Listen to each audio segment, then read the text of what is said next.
নিজের বন্দুক থেকে গুলি চালানোর অভিযোগে গ্রেপ্তার এক, উদ্ধার ওয়ান শটার গুলি। মুর্শিদাবাদ জেলার খড়গ্রাম থানার এলাকায় নিজের বন্দুক থেকে গুলি চালানোর অভিযোগে এক ব্যক্তিকে গ্রেপ্তার করল খড়গ্রাম থানার পুলিশ।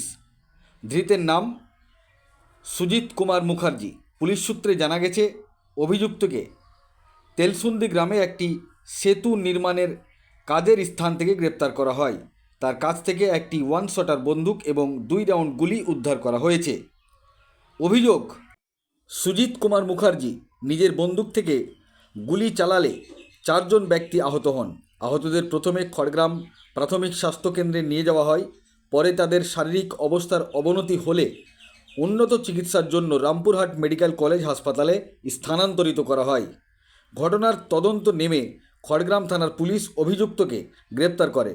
ধৃতকে 4 দিনের পুলিশ হেফাজতের আবেদন জানিয়ে কান্দি মহকুমা আদালতে তোলা হয়েছে। পুরো ঘটনার তদন্ত শুরু করেছে মুর্শিদাবাদ জেলার খড়গ্রাম থানার পুলিশ। এই ভিডিওটি যারা দেখছেন, ভিডিওটি শেয়ার করবেন, চ্যানেলটি লাইক করবেন আর সাবস্ক্রাইব করবেন। আই লাভ মাই ইন্ডিয়া, মেরা ভারত মহান। আপনারা দেখছেন আখেরিগঞ্জ নিউজ।